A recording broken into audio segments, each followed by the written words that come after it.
Buenos días, hermanos, ¿cómo están? Qué gusto de verlos. Bueno, seguimos en nuestra clase de evangelismo y es la segunda parte de la clase número 8 de evangelismo. La semana pasada estuvimos viendo el cómo. Bueno, el tema es respuestas y preguntas a, a las objeciones que vamos a estar recibiendo cuando compartimos el evangelio. Siento que el aula está así, porque todos están de este lado. Ajá, está desbalanceada el aula. Ah, vimos cómo tenemos que responder estas objeciones. Estudiamos el cómo. Esta clase está dividida en dos preguntas, en el cómo y el qué. El cómo es lo que estuvimos viendo la semana pasada y a manera de repaso nos dimos cuenta y estudiamos que vamos a esperar y tenemos que esperar objeciones, ¿verdad? Tenemos que esperar objeciones. ¿Alguno se acuerda la razón por la que debemos esperar objeciones?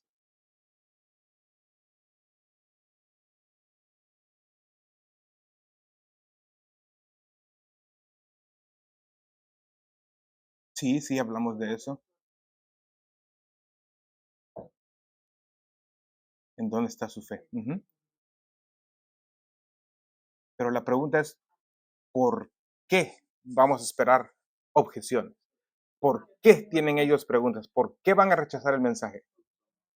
Ajá. Lo vimos en 1 Corintios 1:18, ¿verdad? ¿Se acuerdan? Que la palabra de la cruz es necedad para ellos. O sea, no tiene sentido, es algo tonto, de hecho es algo estúpido para ellos, o sea, no tiene sentido. ¿Por qué? Porque están muertos. Y vimos en 1 Corintios 2:14 que el hombre natural no entiende estas cosas, sino es el hombre espiritual. Y dijimos que el hombre espiritual no es nada más y nada menos que aquel que Dios ha regenerado, ¿verdad? Entonces solo el creyente, hombre o mujer, que ha sido regenerado por el poder del Espíritu Santo, puede entender el mensaje del Evangelio. Entonces es normal que vayamos a tener esa resistencia de parte de los no creyentes. Es normal que van a tener preguntas. Entonces tenemos que estar preparados. Ese es el objetivo de esta clase. Porque no es que si vas a tener preguntas o objeciones, es que vas a estar enfrentado a ellas. También vimos que nunca vas a estar preparado, porque en esta clase no es para prepararte en apologética. Nunca vas a estar completamente preparado. El autor del material dice que si, aunque tuvieras una maestría en divinidades y un doctorado en teología, seguramente muchas veces vas a tener que decir no sé. Y vimos que está bien decir no sé, ¿no? Entonces vimos esos aspectos. También vimos que tenemos que estar preparados para presentar defensa. La Biblia nos llama a eso, 1 Pedro 3:15.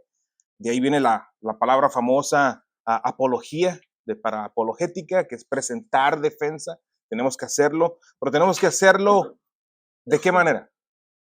El cómo, con mansedumbre, exactamente, con mansedumbre y reverencia, muy importante esas dos. Mansedumbre es con amabilidad, ¿verdad? Con amabilidad tenemos que presentar defensa ahí. ¿Se acuerdan? Dije que para algunos de nosotros es difícil cruzar esa línea, de repente por no comprometer la palabra nos olvidamos de la mansedumbre, pero no, y a veces, en mi caso, por ser manso o ser amable, comienza a comprometer la palabra. Entonces, es ese balance que tenemos que encontrar donde presentamos la palabra de Dios sin diluirla, pero con mansedumbre, con amor. Y reverencia. ¿Por qué reverencia? ¿Alguna idea? Creo que no lo mencioné la otra vez, si mal no recuerdo. Ah, pero ¿de qué estamos hablando? La palabra de Dios y reverencia es temor. O sea, cuando estamos hablando de la palabra de Dios, cuando abrimos la palabra de Dios, ha sido exhalada por Dios. O sea, la palabra de Dios hay que tomarla con reverencia. Estamos hablando de cosas demasiadamente altas para el conocimiento del ser humano. Ah, son cosas espirituales. Estamos hablando de vida eterna en el cielo o vida eterna en el infierno. O sea, esto es algo, no es que sí, estamos hablando de taxes, no estamos hablando de cosas triviales, sino estamos hablando de cosas que tendrán impacto eterno y eso lo enfrentamos con con reverencia, así lo tratamos. Entonces vimos eso, que mansedumbre y reverencia, y también vimos que tenemos que recordar que el poder no radica en la apologética. No estamos tratando, tenemos que estar listos para dar defensa, pero el poder para convertir a las personas no radica allí, sino radica en el Evangelio, Romanos 1:16. Porque no me avergüenzo del Evangelio porque es poder de Dios para salvación. Ajá. Entonces, ahí radica el poder. Estamos tratando de ser equipados para responder ante las preguntas y objeciones, porque tienen dudas y tenemos que responder, pero no debemos de clavarnos allí. No debemos de estacionarnos mucho en las preguntas. Vamos a ver eso un poco hoy. Entonces, el objetivo es responder, reconocer la objeción, la pregunta, hacerlo a un lado y seguir al propósito. ¿Cuál es el propósito? Presentar el Evangelio. Ese es el propósito, ¿verdad? Porque ahí radica el poder. Entonces, hoy vamos a responder algunas otras encabezados de la primera pregunta, del cómo. Y este es el que sigue. Si lo encuentro aquí. Ese. A veces no deberías responder una pregunta de inmediato. ¿Ok? Randy Newman realizó un estudio acerca de cómo Jesús respondía a las preguntas y descubrió que más de la mitad de las veces Jesús no respondía de inmediato. La mayoría de las veces Jesús respondía con una pregunta. Veamos algunos ejemplos rápidamente. Mateo 22:20. Perdón. Mateo 22:20. Mateo 22:20 dice, le hacen una pregunta a Jesús acerca de los impuestos y Jesús les dice, ¿de quién es la imagen que está en la inscripción? Le hacen una pregunta a Jesús y Jesús responde con otra pregunta. Solo estamos viendo ese aspecto del pasaje. Marcos 10:3. A Jesús le hacen una pregunta sobre el matrimonio y el divorcio y él responde, ¿qué os mandó Moisés? En Marcos 10:18. Cuando el joven rico pregunta cómo conseguir la vida eterna, Jesús responde con una pregunta. ¿Por qué me llamas bueno? Entonces, pregunta. Hablando de preguntas, pregunta para ustedes. ¿Por qué creen que Jesús respondía preguntas con preguntas? Exactamente. Perfecto. Ese es, resumido, eso es. Para hacerlos razonar, para traerlos a la conversación, ¿verdad? Para traerlos a la conversación. Hay preguntas abiertas y preguntas cerradas. Preguntas cerradas son aquellas que solo se espera una respuesta, sí o no. ¿Verdad? Entonces, cuando haces una pregunta cerrada, no tienes chance de seguir abundando en el tema. Pero una pregunta abierta, entonces la persona tiene que elaborar un poco más. Entonces ya tienes la oportunidad de interactuar. Y eso es lo que hacía Jesús. El autor dice, creo que porque en ocasiones las personas hacen preguntas, pero realmente no les importa la respuesta. Al contestar con otra pregunta, los involucras en la conversación. Deberíamos de tomar en serio, o más en serio, al responder a las objeciones y preguntas, porque a veces son una cortina de humo que desvía la atención de las verdaderas necesidades de las personas a las que estamos evangelizando. Muchas veces las personas van a hacer preguntas con el fin de desviar la conversación. Y creo que había hecho esto alusión en la clase pasada. Muchas veces lo que quieren es desviarte. Y dije, consciente o inconscientemente, no importa, pero lo hacen. Entonces tú tienes que saber eso, porque cuando sabes eso, vas a reconocer la objeción, responder a la objeción o a la pregunta, hacerla a un lado y seguir adelante, porque es una cortina de humo. Quieren desviarte del tema, porque ¿qué es lo que hace el pecado, hermanos, naturalmente? Se esconde, quiere esconderse, no quiere venir a la luz, solo que dijo a Juan en el primer capítulo de su evangelio. La luz vino al mundo, pero el mundo la rechazó, se está escondiendo. El pecado siempre se va a esconder y va a ponerte preguntas y tú y yo debemos de saber eso. Debemos de entender ah, que, que eso es lo que va a hacer el ser humano. Un ejemplo de esto es Juan 4. En Juan 4 vemos cómo Jesucristo interactúa con la mujer samaritana. Ah, la mujer samaritana está interactuando él con ella y creo que ya lo he mencionado en el pasado también, que si quieres saber cómo evangelizar, estudia ese capítulo. Ah, Jesús está hablando con ella y viene ella y le hace una pregunta. Jesús comienza la conversación y ella le hace una pregunta y trata de desviarla a debates de antaño entre judíos y samaritanos con respecto a la adoración, ¿se acuerdan? Pero Jesús amablemente abordó la pregunta, pero luego le llamó al arrepentimiento. Le dice, ve y llama a tu esposo, que está enfrentando el pecado de ella, porque ella era una mujer que había estado, que era divorciada 5 veces y el hombre con el que estaba viviendo en ese momento no era su esposo, estaba viviendo en adulterio, ¿verdad? O fornicación.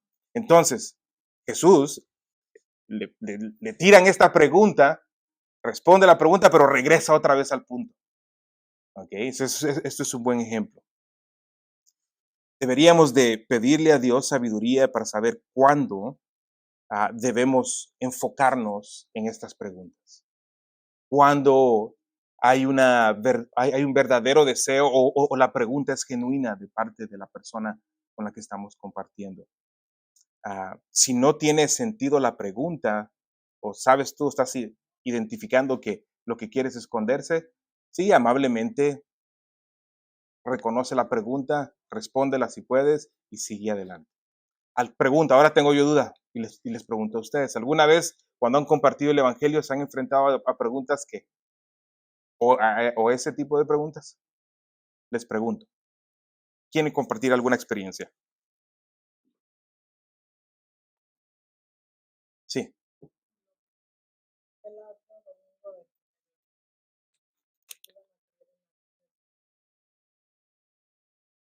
Ujú, ujú. Se enfrentaba mucho con esa. Sí, es cierto. Usted también.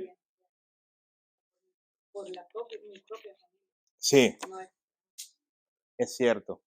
Y qué bueno porque vamos a hablar de eso hoy. Vamos a hablar de eso hoy. Ahora, pregunta, ¿será esa una pregunta legítima? Yo creo que es una pregunta legítima. Creo que es una pregunta legítima, que creo que le vamos a dar respuesta a esa. Pero ¿qué tal de alguna pregunta que no sea legítima? ¿Nunca han escuchado esa pregunta? No, es que no sé si creerle a Dios porque no sé si Adán o Eva tenían ombligo. Ajá. Porque, ¿por qué tenemos ombligo nosotros? ¿Perdón? Porque estábamos en el vientre conectados por medio del cordón umbilical a nuestra madre, ¿verdad que sí? Pero Adán y Eva no, porque ellos no estuvieron en un vientre. Ellos los creó Dios. Entonces, vea la pregunta. Esta pregunta es tan común. ¿Adán y Eva tuvieron ombligo? Porque el ombligo para nosotros es la evidencia que estuvimos conectados con nuestra mamá, ¿verdad? ¿Ok? Esa es una pregunta que solo es una cortina de humo. ¿Qué cambia eso si crees o no en Dios? No tiene absolutamente. O sea, esas son el tipo de preguntas que tenemos que estar afilados para identificar que son cortinas de humo, quieren desviarnos de la atención. ¿Verdad? Y amablemente puedes responder, acuérdate, vamos a hacerlo amablemente, que es irrelevante si tenía o no tenía ombligo y sigues adelante, ¿verdad? Entonces también el siguiente punto sería que siempre deberíamos estar listos para jugar tanto a la ofensiva como a la defensiva en el Evangelio. Siempre deberíamos estar listos para jugar tanto a la ofensiva como a la defensiva. A la defensiva, ¿a qué se refiere el autor con a la defensiva? Es que cuando nos hacen preguntas, nosotros respondemos de acuerdo a la Biblia, ¿verdad? Nos hacen una pregunta y lo llevamos a la palabra de Dios, le respondemos, lo hacemos con prudencia, con honestidad, con humildad, con gentileza, ¿ok? Pero las preguntas ofensivas, no se trata de ofender, se dice ofensivas porque la intención que tiene es que tú estás haciéndole la pregunta ahora a ellos, ¿ok? Y son preguntas que los va a hacer pensar. Ese es el punto. Son preguntas que cuando tú se las hagas a ellos, los va a hacer pensar. Por ejemplo, preguntas sobre el origen, el significado de la vida, la moralidad, el destino del hombre. Y creo que si ustedes recuerdan en la presentación que yo les he presentado a ustedes, la que yo uso para el Evangelio, hago esas preguntas, ¿verdad? Que están allí en los 10 mandamientos. ¿Alguna vez has mentido? Eso los pone a pensar. O sea, ellos nos hacen preguntas, nosotros hacemos preguntas también. Pero esas son preguntas ofensivas en el sentido de que buscamos hacerlos pensar, buscamos que estén interactuando con nosotros. ¿A alguien se le ocurre algún tipo de pregunta entre ustedes?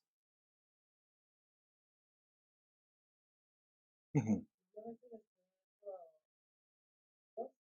ujú, por ahí. Ujú. Sí, son buenas preguntas. Creo que una pregunta que hace pensar a todo mundo es, ¿qué pasa cuando morimos? ¿Verdad? Todos creo que de alguna manera queremos saber eso, ¿verdad? Entonces esa pregunta atrae la atención de la persona y lo hace pensar. Esas son las palabras, ah, ah, las preguntas ofensivas, ¿no? ¿De dónde venimos? ¿Por qué estamos aquí? ¿De dónde viene lo bueno y lo malo? ¿No? Pregunta ese tipo de cosas. Esas preguntas, hermanos, son preguntas que la humanidad se ha hecho desde siempre. Esas son las preguntas que la humanidad se ha hecho desde siempre y que tenemos que estar conscientes nosotros de esas con el fin de interactuar con ellos. Ok, la siguiente es, si alguien te hace una pregunta que no sabes cómo responder, está bien decir no sé. Ok, y este punto es rápido. Básicamente es eso. Si no sabes, está bien decir no sé. Ok, está bien decir no sé. Porque no sabemos todo, no pretendemos saberlo todo. Ah, lo peor que puedes hacer, o que tú y yo podemos hacer, es pretender que sabemos algo cuando no lo sabemos y inventarnos la respuesta. No, tenemos que ser transparentes, honestos. No lo sé, ¿verdad? Pero sí haz lo siguiente, esto es lo que te recomendamos hacer, es escribir la pregunta, investigarla y vuelve a la persona con la respuesta. Vuelve a la persona con la respuesta. Esas tres cosas. Escríbela, investigala y vuelve a la persona con esa respuesta. Si le ofreces, ¿sabes qué? No sé, pero voy a investigar, hazlo, escríbela y regresa. Ahora, si no lo ofreces, pues obviamente no, ¿verdad? Pero eso es lo que es recomendable. Ahora, esto es importante, hermanos. Este punto es importante en un aspecto personal para el creyente. ¿Por qué? ¿Por qué es importante que te hagan una pregunta que tú no sabes la respuesta y vas a investigarla? ¿En qué te beneficia?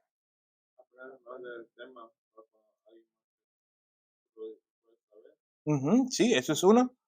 ¿Alguien más?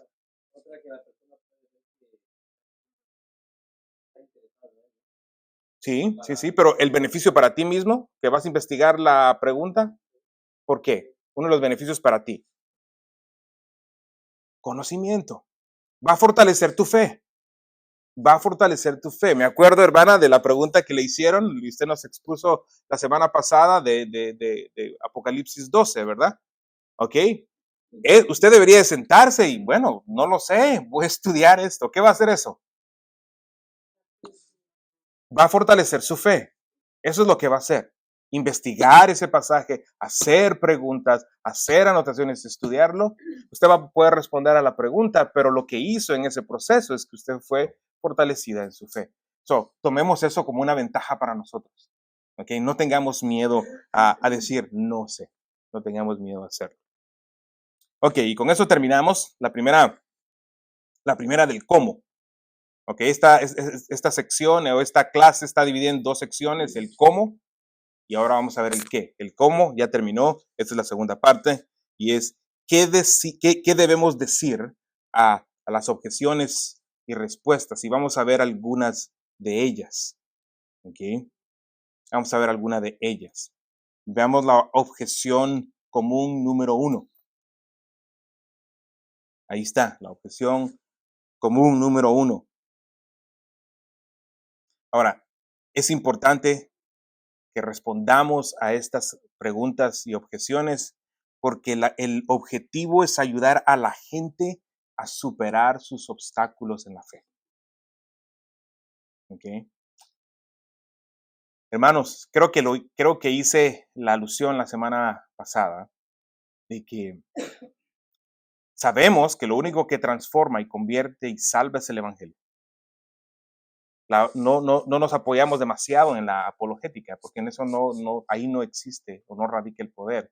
Pero la apologética sí juega un papel importante porque va moviendo de alguna manera a esa persona más cerca a la fe.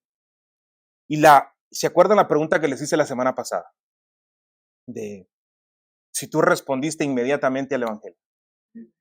Lo hiciste. Creo que ninguno de aquí dijo que sí. Incluso yo no respondí inmediatamente al Evangelio.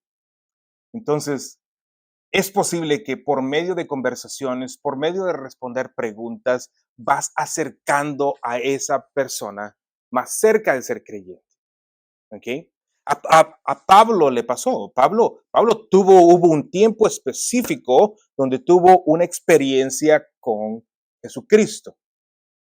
Pregunta, ¿Pablo creía en Dios? Claro que sí. Pablo creía, conocía la Torá de pies a cabeza. Conocía a Dios. A él no lo tenías, él no era un ateo. Y era celoso del Dios viviente, ¿no? ¿Ok? Entonces, pero hubo un momento específico, seguramente en la soberanía de Dios determinado por el Señor, ¿ok? Y seguramente así es con cada uno de aquellos que ha de venir a la salvación, aquellos que el Señor ha escogido. Hay un tiempo determinado, ¿ok? Ciertamente nosotros no lo sabemos, pero por medio de responder preguntas y objeciones, pensémoslo de esta manera, podemos ir moviendo a aquella persona a la fe. Entonces, basado en esto, veamos la pregunta número 1. ¿Cómo puedes creer que la Biblia es verdadera? Pueden hacerte esa pregunta. ¿Cómo puedes creer que la Biblia es verdadera? O la otra pregunta, que es muy similar. ¿No fue la Biblia solamente un libro escrito por hombres? Eso es común, ¿verdad? Es como, de hecho, la hermana Rosalinda ya no lo mencionó. ¿Ok? Entonces, una forma de responder a este tipo de objeciones es guiar a las personas a la escritura. Sí, la Biblia fue escrita por hombres, pero fueron usados por Dios e inspirados por el Espíritu Santo. Vayamos a 2 de Timoteo 3:16. 2 de Timoteo 3:16.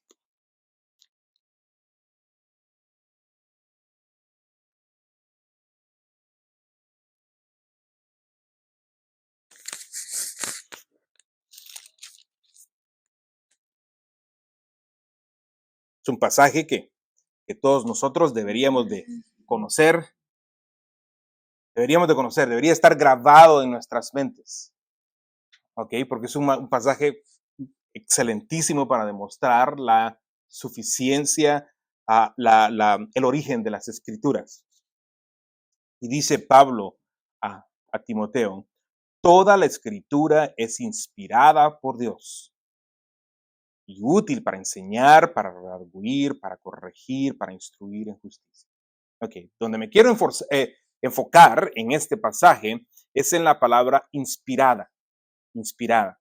en griego teofonustos, que literalmente lo que significa es exhalar.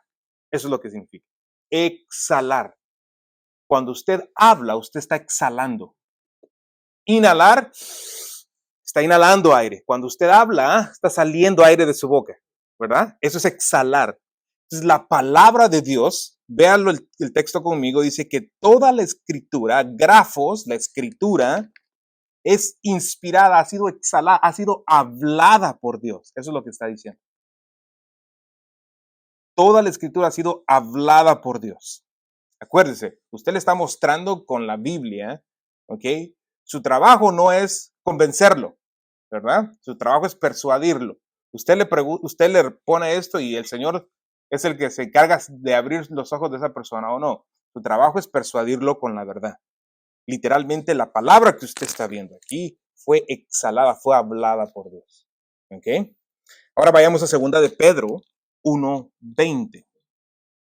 Segunda de Pedro 1:20.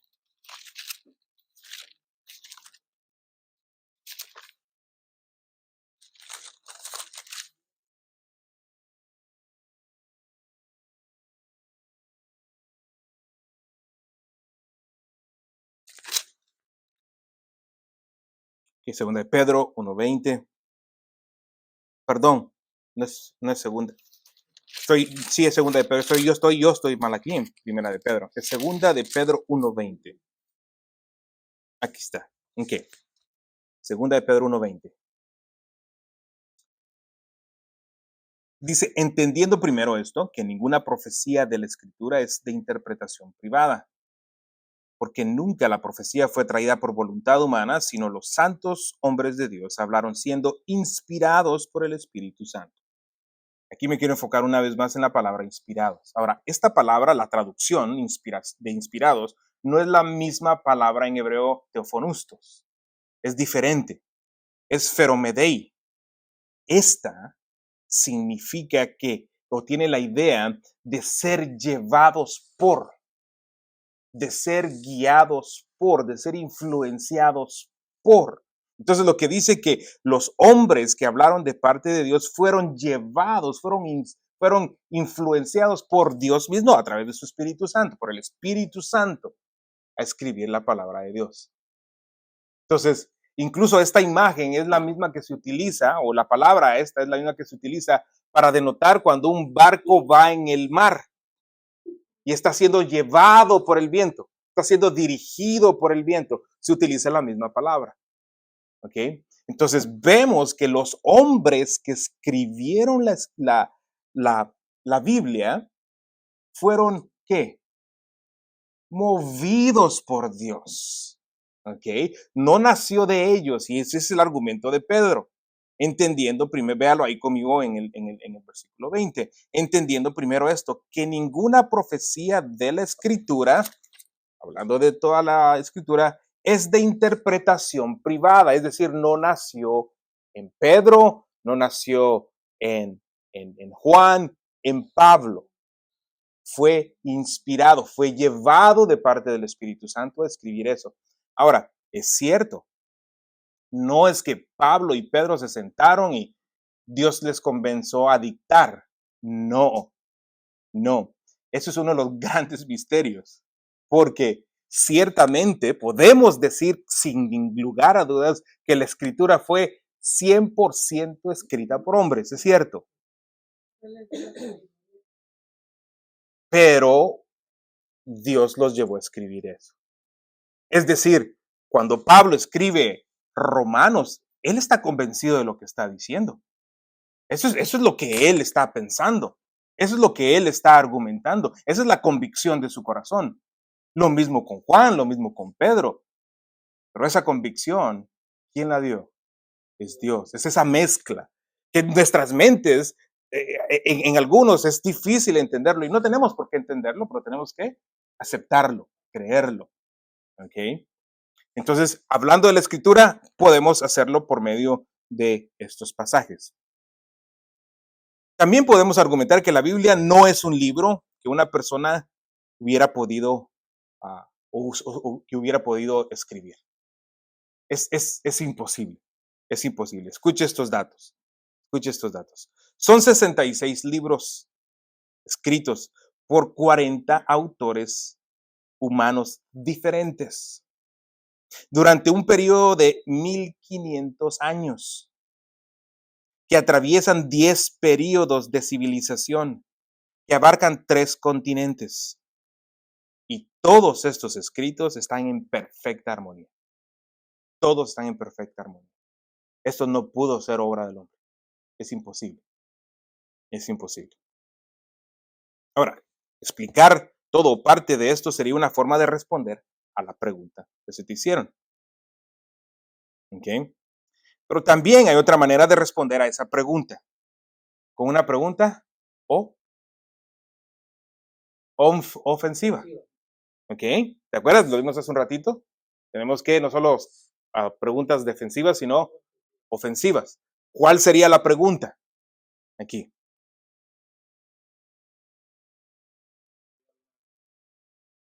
Ujú.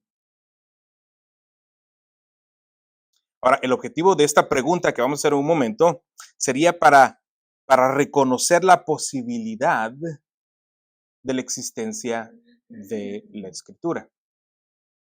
Ciertamente podemos decir que, porque ¿cuál es la pregunta que se te hizo? ¿Puede que sea la Biblia verdadera? ¿O es la Biblia verdadera? ¿Verdad? Esa es la pregunta. Entonces dice, la pregunta sería esta, ¿no es posible que la Biblia sea verdadera? Esa es la pregunta. ¿No es posible que la Biblia sea verdadera? O sea, en otras palabras, hacerlo pensar que existe la posibilidad de que la Biblia sea verdadera. Lo que queremos con esta pregunta es pasar a esta persona de la mente de que la Biblia no es verdadera a moverlo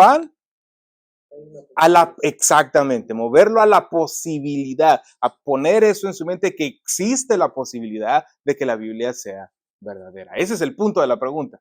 ¿Se acuerdan? Ir moviendo a las personas poco a poco. ¿Ok? Entonces, si una persona dice, no, la Biblia no es verdadera. ¿Ok? Pero existe la posibilidad. Oh, no, pues sí. Creo que una persona razonable te diría, sí, existe la posibilidad que la Biblia sea verdadera. El objetivo es plantar eso en la persona, moverlo un poco más cerca a la fe salvífica, ¿no? Preguntas. Sí, hermana.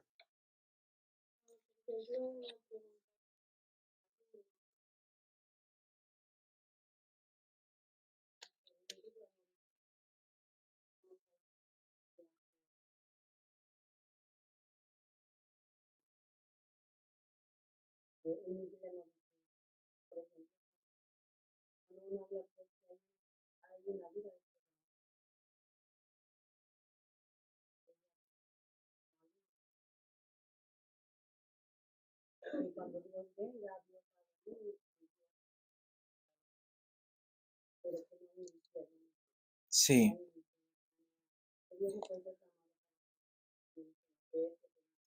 yo esa pregunta para mí es una cortina de humo, a no ser que sea la Biblia de los testigos de Jehová, ah, porque incluso la de los católicos habla del infierno. Los testigos de Jehová no, porque no creen en el infierno. Yo no he leído una de los testigos de Jehová, pero lo que viene a mi mente es casi imposible que todas las traducciones que se han hecho de las Biblias no diga eso. Entonces, es muy probable, considere la posibilidad que es muy probable que le esté mintiendo o que esa es una pregunta de cortina de humo. ¿Ok?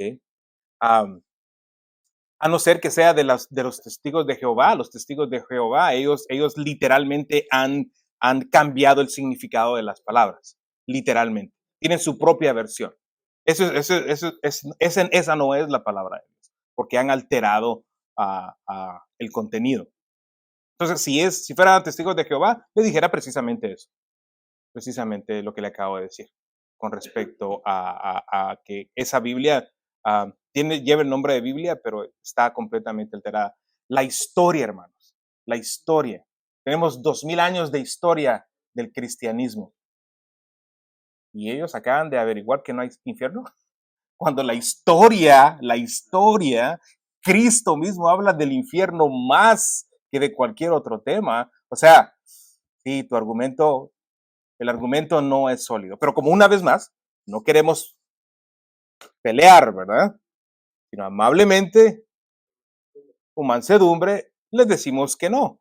Y la podemos llevar a través del Nuevo Testamento, en algunos pasajes donde Cristo habla acerca del Evangelio, perdón, del infierno, Cristo mismo.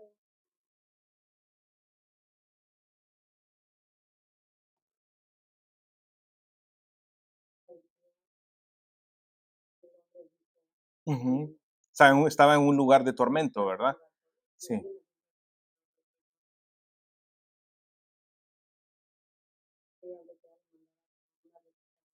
Ujú. Sí. Sí, eso es una alusión al castigo eterno. Ajá. Sí. Mateo 7, por ejemplo. Pensando en Mateo 7, 22. Ah, vayamos ahí.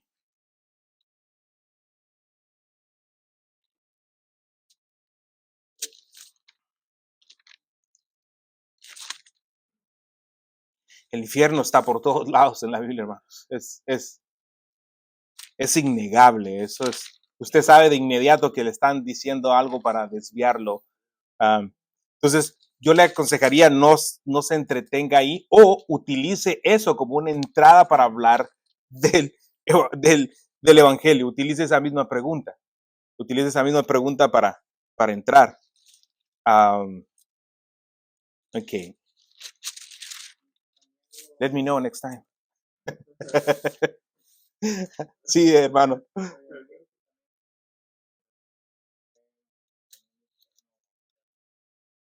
Ahí está.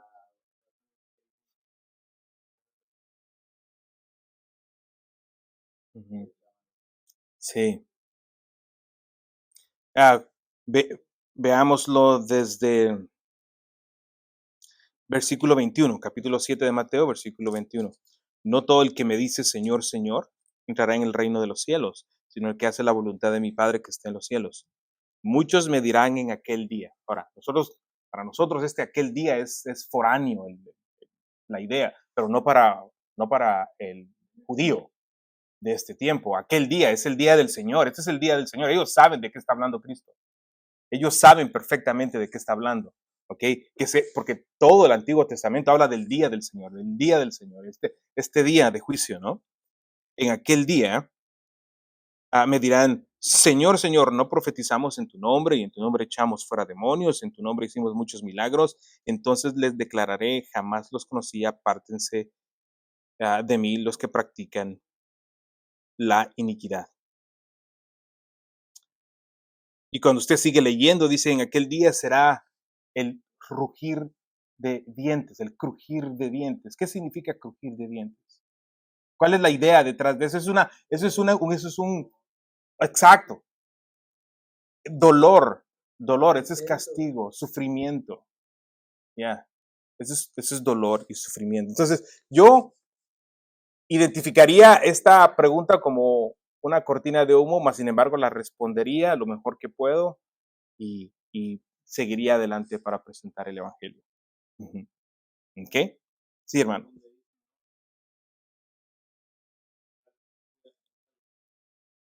Está clarísimo, ¿no?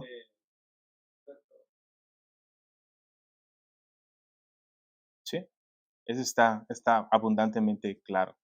Ya. Ok, preguntas. Otras preguntas. Comentarios. ¿Algún otro argumento que puedes dar para la pregunta de si la Biblia es verdadera? Son algunos aspectos de la Biblia. Hay más de 5.000 manuscritos griegos del Nuevo Testamento existentes hoy. Más de 5.000 manuscritos. Esto es más que los escritos de Aristóteles, César y Homero combinados. ¿Cómo es posible que se hayan podido preservar 5.000 manuscritos? Eso tiene que ser la obra de Dios. ¿Ok? y la consistencia interna de estos manuscritos es superior al 99%. Es decir, un manuscrito que se escribió aquí en un lugar y después se escribió el mismo manuscrito en otro lugar, la consistencia es del más del 99%. Los errores que contiene son errores gramaticales, son errores de posición de palabras. En algún lugar pusieron Jesucristo, cuando en otro lugar pusieron Jesús. O sea, son particularidades que no cambian en lo absoluto el mensaje bíblico. ¿Okay? Entonces, estas son aspectos muy importantes. También la mayoría de los eruditos coinciden que los escritos fueron escritos en el siglo primero, la gran mayoría de esos escritos.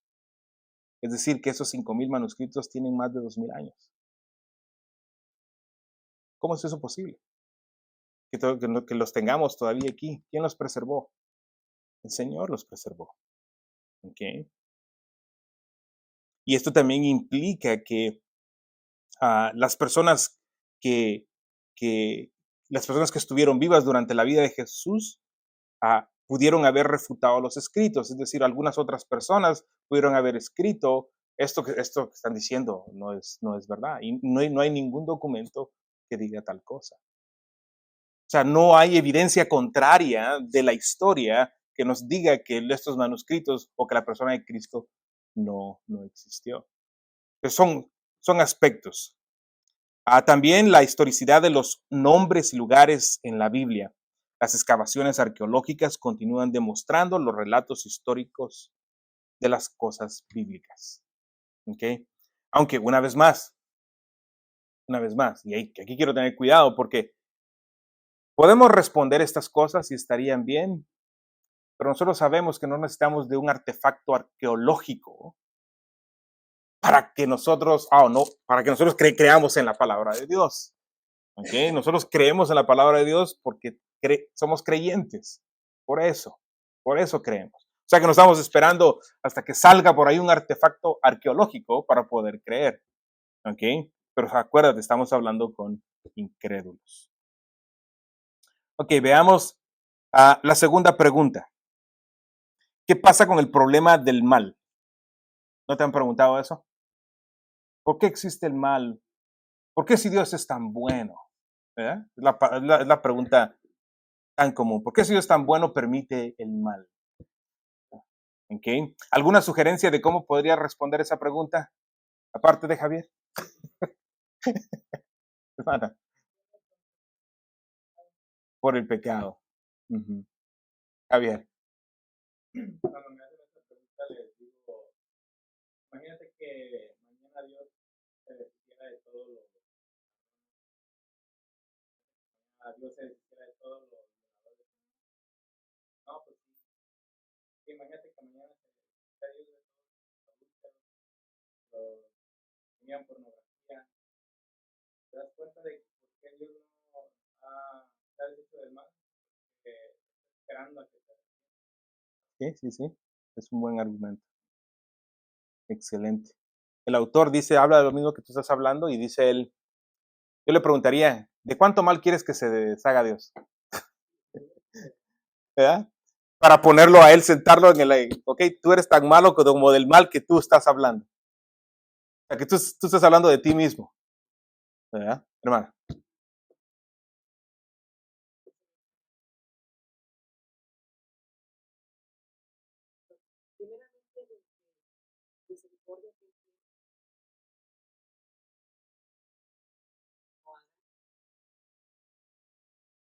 Ujú. Está hablando, se refiere a la gracia común. A la gracia común. Ujú. Ujú.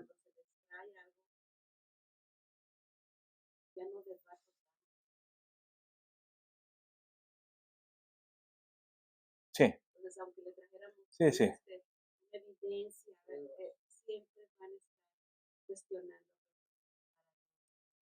siempre.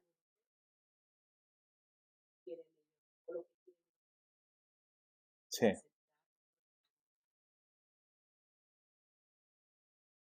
sí.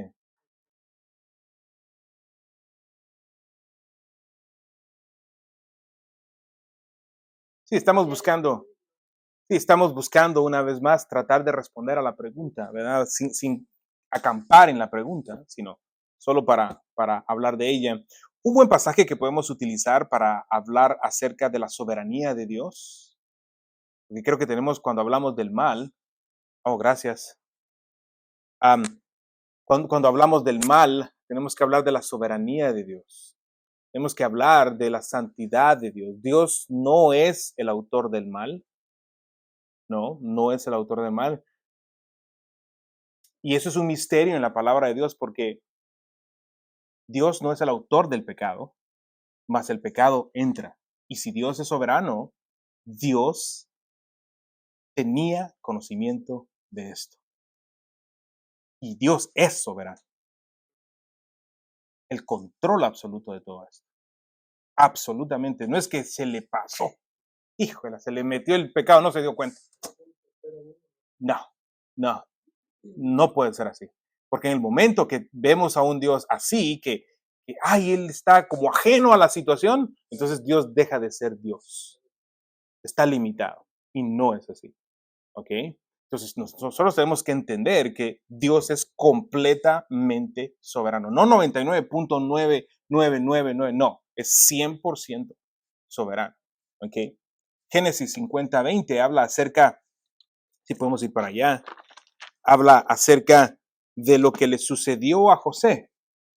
¿Se acuerdan? De lo que les es una historia, todos conocemos la historia, creo, de lo que le sucedió a José. ¿Y qué es lo que contesta él? En el versículo 20 dice, ustedes pensaron hacerme mal, pero Dios lo cambió en bien para que sucediera como vemos hoy y preservara la vida de mucha gente. Versículo 21, ahora pues, no teman, yo proveeré para ustedes y para sus hijos. Y los consoló y les habló cariñosamente. Estos son los hermanos de José que al morir su padre Jacob estaban aterrados, dijeron, ahora sí se va a desquitar nuestro hermano con nosotros, ¿verdad? Y no lo hace. ¿Y él, cuál es la explicación que él les da de lo que ha sucedido todos estos años? ¿Cuál es la explicación? La soberanía de Dios. La soberanía de Dios. Esa es la explicación que él les da. Ustedes querían hacer esto mal, pero Dios lo ha tornado bien. ¿Ok? Esa es la soberanía de Dios. Dios sabía exactamente lo que iba a suceder. Utilizó la maldad de los hermanos de José para llevar a cabo su plan. Y aunque aquí claramente dice que fue para que ellos vivieran, para proveerles alimento, hay un plan mucho más grande que este. ¿Cuál es? El Mesías. Ese es el Mesías. Ese es como el plan inmediato, ¿no? Pero hay un plan mucho más grande o un objetivo, propósito más grande de esto, para conservar la simiente que se había sido prometida en Génesis 3:15. Entonces, Dios utiliza la maldad de los hombres para llevar a cabo su fin. ¿Ok? ¿No fue lo mismo que hizo Job con Job? Él fue el que le dijo a Satanás, ¿no has considerado a mi siervo Job? Fue Dios quien inició la conversación. Dios instigó a Satanás.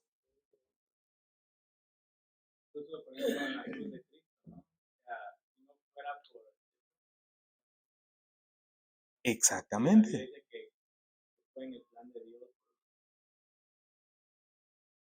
Exactamente. Entonces, tenemos que lidiar con eso. Para algunos de nosotros puede ser difícil reconciliar estas dos ideas en nuestras mentes. ¿Ok? Y creo que estaría bien, en cierto sentido, porque esto nos da a entender la grandeza de nuestro Dios y lo limitadas de nuestras mentes. ¿Ok? Dios ciertamente no es el autor del mal. La Biblia declara abundantemente que Dios es bueno. Dios es luz, que es sinónimo de santidad, de justicia moral. O sea, es impecable, pero Dios es soberano. Dios es soberano. Entonces, tenemos que hablar de la soberanía de Dios en lo que sucede en la vida, no solo del creyente, de todas las personas. De todas las personas. Okay, entonces, Dios planea y permite las cosas, la calamidad en la vida de José, la calamidad en la vida de Job, con el fin de llevar a cabo su objetivo. ¿Y cuál es el objetivo final de Dios? Ujú. Pero sí, ajá, su gloria, su gloria. Ese es el objetivo final. Hermanos, cuando lo vemos así, así lo presenta la Biblia, nosotros no somos el centro de la Biblia, es Dios, es Dios. Esto incluso para nosotros como creyentes, quebranta nuestro orgullo, porque no se trata de ti. Dios no te hizo a ti ni te salvó para que tú tuvieras tu mejor vida hoy, para que tú tuvieras cero problemas. No, no se trata de eso. Tú no eres el centro del mundo. Tú no eres el centro del universo de Dios, es Dios mismo. Y Él está utilizando todo el desarrollo de toda esta historia es para su gloria. Ese es el único objetivo. Te creó a ti y a mí para su gloria, a través de tu sufrimiento, a través de tu tribulación, es para su gloria, para su gloria. Él estaba incluso utilizando, alguien dijo, y no me acuerdo, tal vez tú te sabes, a Raúl, que incluso el demonio es el demonio de Dios, o el diablo es el diablo de Dios. Lutero dijo eso, ¿verdad? Ok, Martín Lutero dijo que incluso Satanás es el Satanás de Dios. Dios lo creó. ¿Tú crees que cuando Dios lo creó no sabía lo que iba a pasar con él? Claro que sabía, claro que sabía. El objetivo de todo esto, de que Él permitiera el mal entrar, de que es para la gloria de Dios. Ciertamente, el no creyente no entenderá esto, pero una vez más, no es tu trabajo que entienda.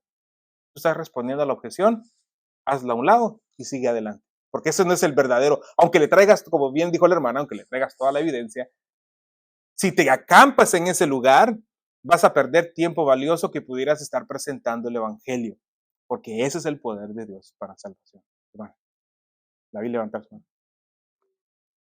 Ay, perdón.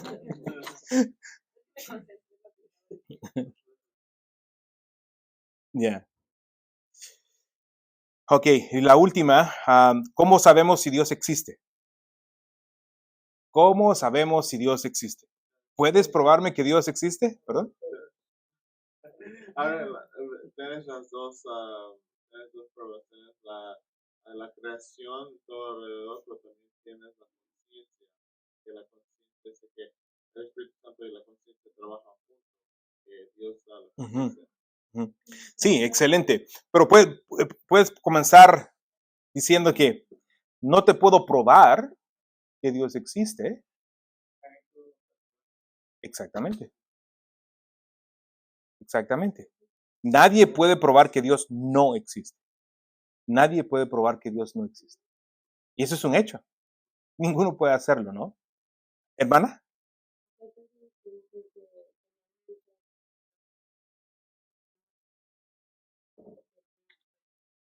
yo no vengo de los monos. Me parezco a uno, pero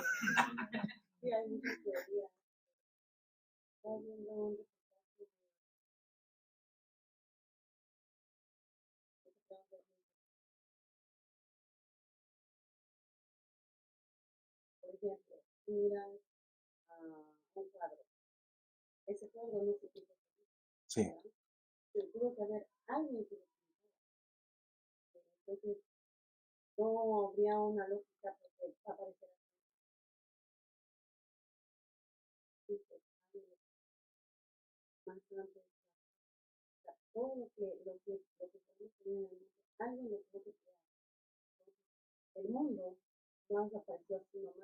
Sí, y ese es un excelente argumento.